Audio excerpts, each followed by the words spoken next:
This is an unfretted clavichord. And what does it mean? That means that every key, as you can see, if I lift the key up, I will focus a little bit more, okay? That every tangent has its own pair of strings, you see? Hi there and welcome to a new episode of Your Time Q&A. Every Wednesday, except for the Wednesdays where an official music video recording of Afterthoughts is being released on YouTube. And this week's question comes from Eaven Rommes. I hope I pronounced your name good and correct. She asks, I've been looking into this piece, this is Scarlatti piece she's referring to. Looking into this piece for a while, and I must say I love your edition. Thank you for that. I don't know if you've made a video about these topics, but can you tell me more about your instrument? And then she asks, and also where did you study? Being from Belgium myself, I'm quite interested. So that's a nice question. And to start with the question where I studied in Amsterdam at the organ class of Jacques van Noortmessen, who died last year only. And actually I studied as a pianist as well, first in the class of Jan Huizing, which might be not so known, but he is a great teacher. And I ended in the class of Willem Brons, which was a great player. So, and then the question on my instrument, that's a great question. I didn't realize that many of you might not have been introduced to the clavichord before you found my channel. And I actually never spoke a lot about the clavichord on its own.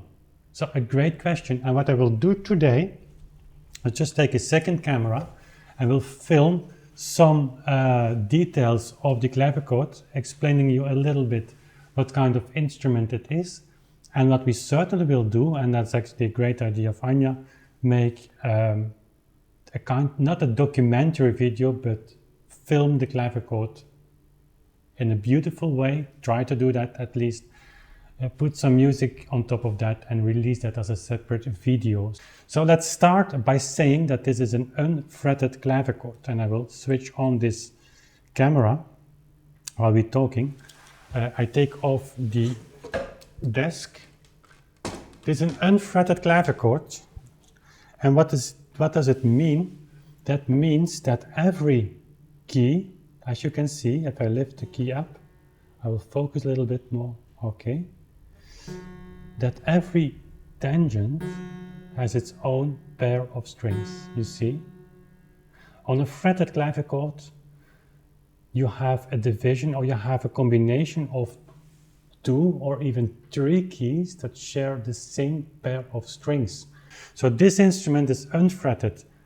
Really modern instrument, early 18th century. Actually, there are signs that end of 17th century this was already described, and even earlier, because the principle is very simple. The reason for that, but a little bit off topic, and again, this is very personal, and it is inevitably personal because there is not so much information to be found around the beginning period, 18th century, exactly the period where Bach starts to write his Wohltemperiertes Klavier, his inventions in sinfonias, partitas, and all these kind of things.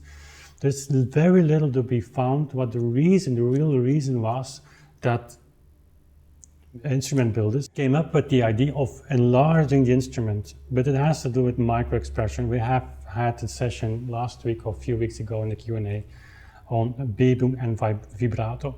Another thing is, but that's again off topic, is my feeling is that they wanted to have this unfretted clavichord because the technique was expanding into more keys. They wanted to play in 24 keys. They wanted to tune the instrument in a temperament that would allow them to play in 24 keys. So let's go through this instrument, which was built by Joris Potvliegen.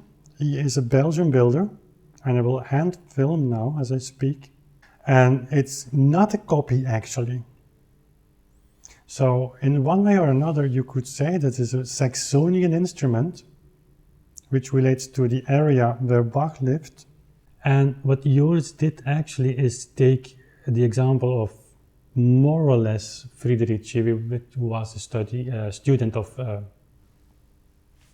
of Silbermann, and took the same principles.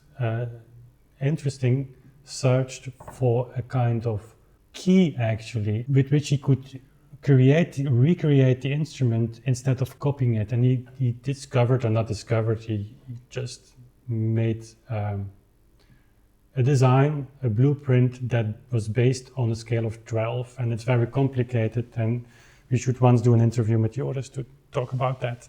So this instrument is based very close to the instruments of Federici.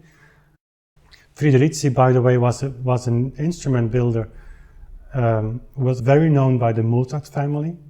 So Leopold Mozart was selling instruments of Federici, and Wolfgang played on these instruments as well. If I would open the instrument, I will put this camera aside so you can see it here. So I will take off the front plate, what you call that. I can easily take out a key like that. I will try to film it handhold again. You will see that's a tangent. It's very simple. Let me put it over here.